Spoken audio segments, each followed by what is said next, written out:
Hello everyone, welcome to my channel rishis kitchen and health. అందరూ ఎలా ఉన్నారండి? బాగున్నారా?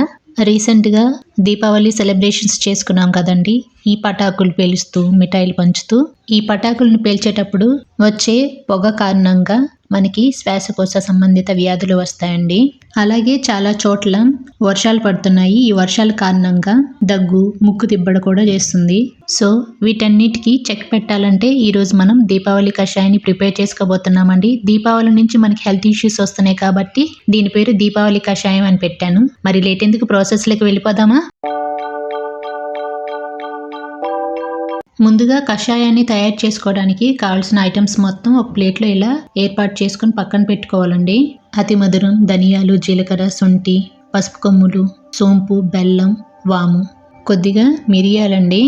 మీరు కనుక మా ఛానల్ని ఫస్ట్ టైం చూస్తున్నట్లయితే please subscribe my channel and మీ వంతు సపోర్ట్ని మా ఛానల్కి తప్పకుండా ఇవ్వండి.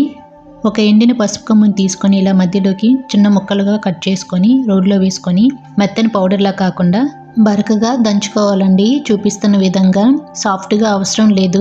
మీరు పసుపు కొమ్ములకు బదులుగా పసుపు వాడుకోవచ్చు, కానీ అది అంత హెల్దీ కాదండి. కెమికల్స్ వాడతారు కదా. పసుపులో లిపోపాలీసాకరైడ్ అనే ఒక మూలకం ఉంటుందండి. అది శరీరంలోని బ్యాక్టీరియాను మరియు జ్వరాన్ని నివారిస్తుంది. దీన్ని ఒక ప్లేట్లోకి వేసుకొని పక్కన పెట్టుకోవాలి. ఇప్పుడు అతి మధురం అండి. ఇది ఒక స్టిక్ తీసుకొని ఇలా మధ్యలోకి చిన్న చిన్న పీసెస్గా కట్ చేసుకొని రోడ్లో వేసుకొని దంచుకోవాలండి. ఈ విధంగా అతి మధురం కొంచెం గట్టిగా ఉంటుంది కాబట్టి ఎక్కువ టైం పడుతుందండి. మళ్ళీ ఇంకొకసారి బరకగా గ్రైండ్ చేసుకుంటే సరిపోతుందండి. అతి మధురం తీసుకోవడం వల్ల అధిక దాహం, ఎక్కిళ్ళు, నోటిపూత, కడుపులో మంట, అధిక వేడి, చర్మంపై వచ్చే దద్దుర్లు తగ్గుముఖం పడతాయండి. ఇలా మనం బరకగా గ్రైండ్ చేసుకుంటే సరిపోతుందండి. ఇలా గ్రైండ్ చేసుకున్న దాన్ని ఒక ప్లేట్లోకి తీసుకొని ఈ ప్లేట్ని పక్కన పెట్టుకోవాలండి. అలాగే శొంఠి అండి. శొంఠి డైజెషన్కి చాలా మంచిది. 2 ముక్కలు శొంఠిని తీసుకొని చిన్న చిన్న ముక్కలుగా చేసుకొని రోడ్లో వేసుకొని వీటిని కూడా బరకగా గ్రైండ్ చేసుకోవాలండి. సీజనల్ వ్యాధులను నివారించడంలో శొంఠి అనేది అద్భుతంగా పనిచేస్తుందండి. మనకి ఇలా బరకగా గ్రైండ్ చేసుకుంటే సరిపోతుందండి. ఈ శొంఠి పొడిని కూడా ప్లేట్లోకి తీసుకొని పక్కన పెట్టుకోవాలి. నల్ల మిరియాలు 1 టీ స్పూన్ తీసుకోవాలి. నల్ల మిరియాల్లో మనకి అనేక ఆరోగ్య ప్రయోజనాలు దాగి ఉన్నాయండి. వీటిని బ్లాక్ గోల్డ్ అని కూడా పిలుస్తారు. దీన్ని కూడా కచ్చాబచ్చాగా గ్రైండ్ చేసుకొని ఒక ప్లేట్లోకి ఇలా తీసుకోవాలండి. వీటిలో magnesium, iron, potassium, vitamin C మరియు కే ఉంటాయండి. ఫైబర్ కూడా అధికంగా ఉంటుంది. ఈ పొడులన్నిటిని ఈ విధంగా రెడీ చేసుకొని పక్కన పెట్టుకోవాలండి. ఒక చిన్న ముక్క బెల్లం తీసుకోవాలండి. దీన్ని కూడా కచ్చాపచ్చాగా గ్రైండ్ చేసుకుంటే సరిపోతుంది. దీనికి బదులుగా తాటి బెల్లమైనా తీసుకోవచ్చు. బాగా పసుపు కలర్లో బెల్లం ఉంటుంది చూసారా, అది తీసుకోకూడదండి. దాంట్లో చాలా కెమికల్స్ బేస్ చేసి ఉంటాయి. దాన్ని మాత్రం అసలు యూస్ చేయకండి. ఇలా ఈ 5 పౌడర్ని రెడీ చేసుకొని పక్కన పెట్టుకుందామండి. బెల్లంలో ఐరన్ ఉంటుందండి. అది రక్తహీనతను తొలగిస్తుంది. ఒక గిన్నెలోకి 1 గ్లాస్ వాటర్ యాడ్ చేసుకోవాలండి. మనం తీసుకునే క్వాంటిటీకి 1 గ్లాస్ అయితే కరెక్ట్గా సరిపోతుందండి.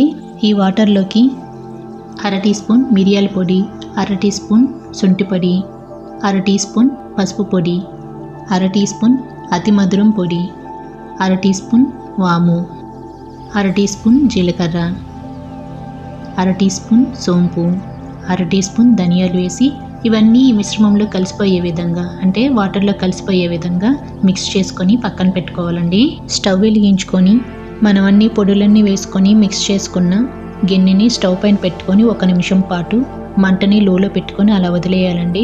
1 నిమిషం తర్వాత స్పూన్ తోటి ఇలా ఈ మిశ్రమాన్ని మిక్స్ చేసుకుంటూ 5 నుంచి 10 నిమిషాల పాటు బాగా మరిగించుకోవాలండి. అంటే 1 గ్లాస్ వాటర్కి 1/2 గ్లాసు వాటర్ అయ్యేంత వరకు మరిగించుకోవాలండి. తర్వాత 1 టీ స్పూన్ బెల్లం పొడిని వేసుకొని బాగా మిక్స్ చేసుకోవాలంటే బెల్లం పొడి మొత్తం ఈ మిశ్రమంలో కలిసిపోయే విధంగా మిక్స్ చేసుకోవాలి. మరొక నిమిషం పాటు దీన్ని మరిగించుకోవాలండి. ఉబ్బసం ఉన్నవారికి కఫం అనేది బాగా పడుతుంది కదండి ఈ సీజన్లో. అలాంటప్పుడు ఇలాంటి కషాయాలు తీసుకుంటే మంచి బెనిఫిట్స్ ఉంటాయండి. ఇది బాగా మరిగిపోయింది. ఇప్పుడు స్టవ్ ఆఫ్ చేసి 1 గ్లాస్ తీసుకొని దానిపైన ఫిల్టర్ పెట్టుకొని మనం రెడీ చేసుకున్న కషాయాన్ని ఈ విధంగా ఫిల్టర్ చేసుకోవాలండి. అంతేనండి, మనకి దీపావళి కషాయం రెడీ అయిపోతుంది. కామన్గా మనం కషాయాల్ని వేడివేడిగా తాగుతుంటాం. అలా తాగకూడదండి.